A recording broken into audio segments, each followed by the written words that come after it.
Oke, bismillahirrahmanirrahim. Assalamualaikum warahmatullahi wabarakatuh. Salam Biovlog Nusantara.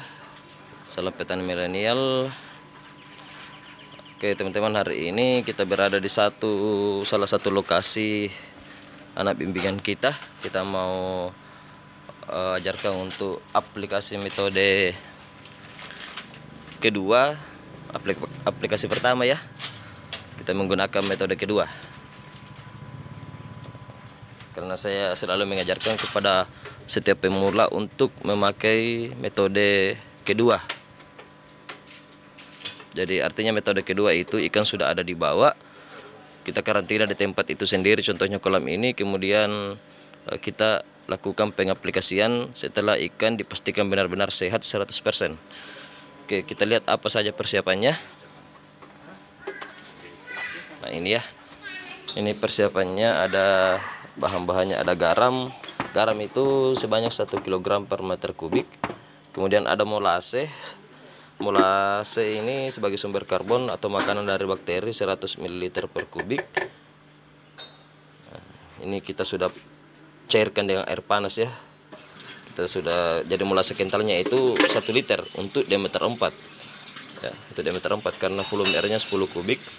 Jadi totalnya itu sebanyak 1 liter atau 1000 ml. Kita pakai takaran 100 ml per meter kubik. Jadi teman-teman jangan lupa siram air panas. Kemudian ada bahan apa saja lain, ada bakteri bacillus yang mengandung bacillus ya. Ini cukup banyak kandungan bakterinya, masih non merek ya. Ini saya racik sendiri. Teman-teman nanti kalau misalnya sudah ready, nanti kita infokan di channel ini. Jadi ini ya, ada bakteri bacillusnya ini sebanyak 30 gram. 30 gram ya. Untuk pertama kita memakai 3 gram per meter kubik ya. Selanjutnya kita memakai 0,5 gram sampai 1 gram. Jadi pemakaiannya cukup hemat ya. Hanya pertama saja kita memakai 3 gram per meter kubik untuk pembentukan pembentukan vlognya supaya lebih cepat. Kemudian ada bakteri nitrifikasi. Bakteri nitrifikasi ini saya memakai sel multi dari produk Booster. Nanti teman-teman saya juga akan kita sudah ada sebenarnya produknya. Untuk bakteri nitrifikasinya itu sama seperti ini, bubuk juga untuk nitrifikasinya, tapi karena kita kehabisan stok, jadi kita pakai produk Booster dulu ya. Karena saya wajib memakai bakteri nitrifikasi. Oke, tapi nanti kita bikinkan yang bubuk juga, pemakaiannya juga cukup hemat, 0,5 sampai 1 gram per meter kubiknya. Oke, kita lanjut di langkah selanjutnya untuk penebaran garam. Tapi tebar mau gitu. Ini masih mau diisi air. Tidak, jup ini boleh berderasi.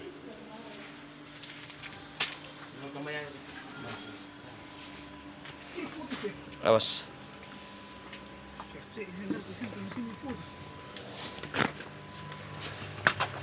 Mau dianu ini, mereka masih panas tuh. Tambah air biasa. Kita tumpah langsung no. Ini mau garam, tebar mau gitu. Secara merata. Pakai anjur supaya anu mah seru-seru. Iya langsung. Ya, jadi ini langsung ditebar ya. Ini ikan sudah ada di bawah. Jadi kita memakai metode kedua atau biasa dikatakan sistem terbalik ya. Nah, ini penggaraman sebanyak 10 kg total. Nah, jadi ini molasenya ya. Kita tunggu sampai 100% dingin ya, baru kita turunkan probiotiknya. Terus jangan ini mah. Ambil air dari kolam saja. Garamnya tebar secara merata. Jadi untuk produk probiotiknya teman-teman nanti kita setelah kita kemas ya, cukup banyak yang sudah pesan sebenarnya, tapi kita belum sempat untuk meracik, untuk menakar, sehingga karena saya mencoba untuk memakaikan 0,5 gram per meter kubik, dan alhamdulillah sudah berjalan beberapa siklus ya, 0,5 sampai 1 gram per meter kubiknya ya. Jadi pemakaiannya itu cukup hemat. Nah, ini penggaraman secara merata sebanyak 10 kg, karena ini satu diameter 4 yang volume airnya 10 kubik.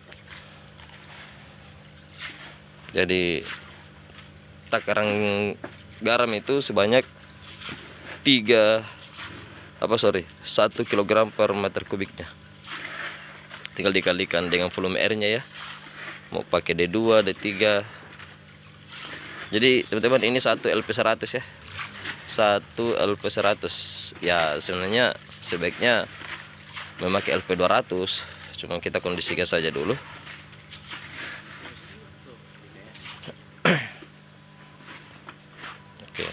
Oke, tahap pertama sudah penubaran garam. Selanjutnya kita akan aktivasi probiotiknya ya. Dingin berawan ya, panai beli mantap dingin merah ya, sehingga mau dingin nah kamu gi gari.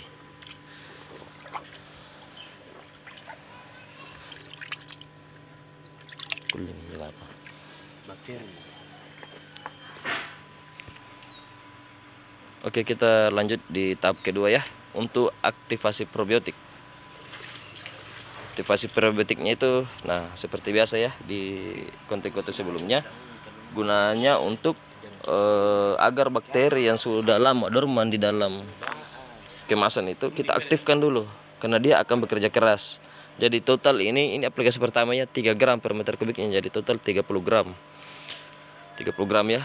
Selanjutnya kita hanya memakai 0,5 sampai 1 gram per meter kubik ya, sekitar 1 gram per kubik, berarti satu kolam itu untuk diameter 4 hanya 10 gram.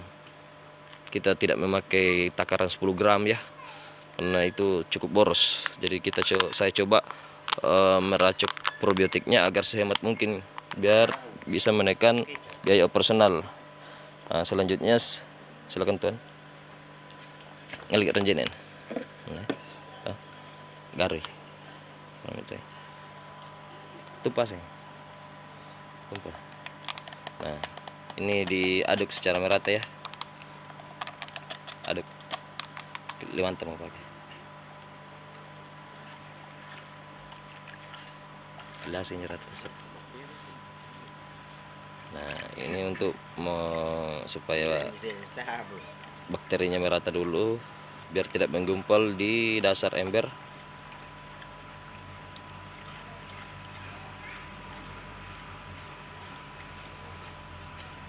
Biji begini.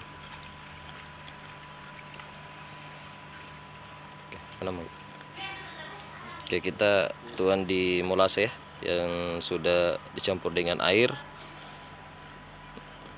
Nah, selanjutnya di sini ada bakteri nitrifikasi. Itu nitrifikasi. Ini untuk satu diameter 4 saya memakai 1 tutup botol. 1 tutup botol ya. Ini bakteri pembantu. Bakteri nitrifikasi itu untuk mengurai nitrit yang tersisa dari sisa hasil kerja bacillus. Kadang-kadang masih ada nitrit yang tersisa. Nah, makanya diperlukan bakteri yang mengandung nitrosomonas dan nitrobakter, dinamakan bakteri nitrifikasi, karena nitrit itu larut ke dalam air berupa gas, sehingga kadang-kadang tidak terlihat secara kasat mata. Kemudian ada M4 yang umum digunakan ya, ini bisa dipakai bisa tidak. Nah, kebetulan ada di sini ya, kita komunikasikan saja. Oke, 1 sampai 2 tutup botol boleh. Ini bakteri lactobacillus. Nah, kalau M4 itu biasanya sudah saya memakai untuk bibis pakan sebenarnya, tapi karena ini sudah terlanjur beli ya, kita gabungkan saja sebagai bakteri lactobacillusnya. Oke, ini kita tunggu selama kurang lebih 1 jam. Ini lebih bagusnya jika digunakan diaerasi 12 sampai 24 jam. Jadi teman-teman 1 hari sebelum aplikasi ya lakukan malamnya. 12 sampai 24 jam lebih bagus di aerasi seperti ini, kemudian diturunkan ke kolam. Oke ya. Sambil kita tunggu aktivasi kurang lebih 1 jam, mungkin kita ngopi-ngopi dulu sama teman-teman. Jadi kita berada di Desa Mata Allo ya, Desa Mata Allo, Kecamatan Bontomaranu, Kabupaten Goa. Nah, ini adalah salah satu desa yang sangat antusias untuk mengembangkan sistem bioflok ya. Sistem bioflok untuk di desanya, untuk memperdayakan sumber daya manusianya atau SDM yang ada di desa, pemuda-pemuda desa agar termotivasi. Nah, jadi kemarin kita sudah melakukan pelatihan pertama, yaitu dengan teori bersama dengan Dinas Perikanan Bontomaranu. Kemudian hari ini kita lanjut prakteknya ya. Nah, jadi kita menggunakan metode kedua. Oke teman-teman, ikuti terus videonya, jangan di skip, dan sampai ketemu 1 jam kemudian. Dan yang belum subscribe silahkan klik tombol subscribe-nya.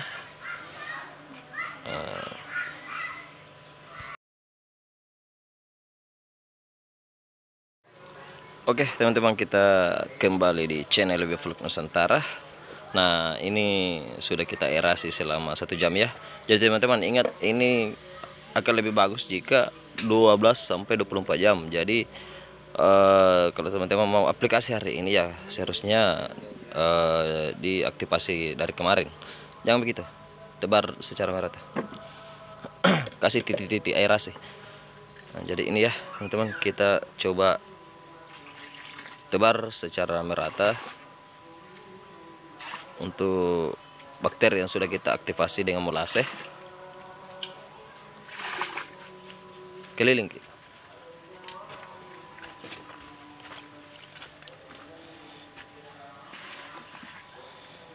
Jadi jadwal pemberian probiotik dan molase itu kalau bisa pagi sekitar jam 10 pagi menjelang siang lah. Dan untuk kapurnya di sore hari.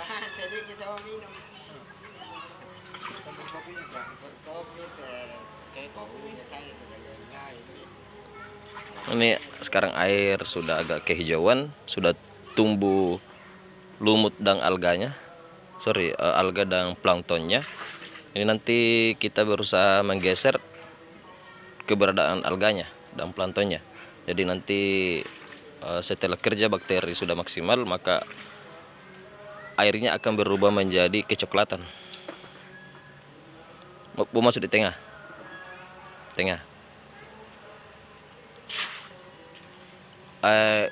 Kibone aja ini aja.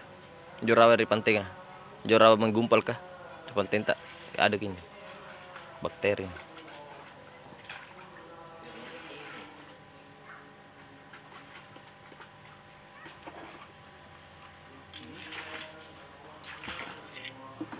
Nah, ini langkah selanjutnya pemberian kapur ya. Tetapi pemberian kapurnya itu kita skip sampai di sini karena jadwalnya sebentar sore jam 5. Jadi teman-teman cukup memahami bahwa pemberian kapur itu wajib di jam 5 sore atau malam hari.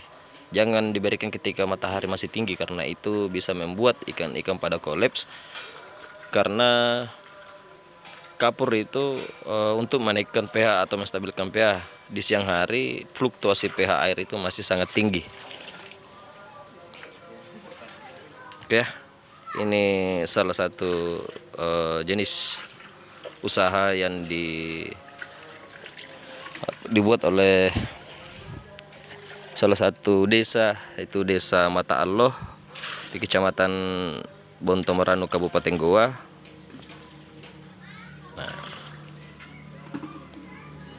Nah, kita dampingi ya.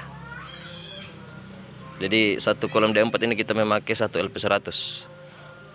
Ya sebenarnya lebih bagus kalau tambah kencang.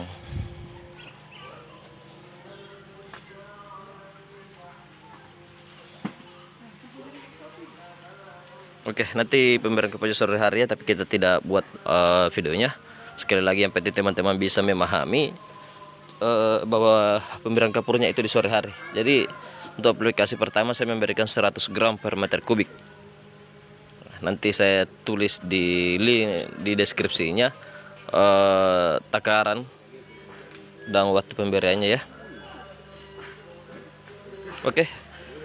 Teman-teman silakan kalau ada yang mau ditanyakan lanjut di kolom komentar ya. Jangan lupa like dan subscribe-nya. Mohon bantu channelnya berkembang. Salam petani milenial, salam biovlog Nusantara. Assalamualaikum warahmatullahi wabarakatuh.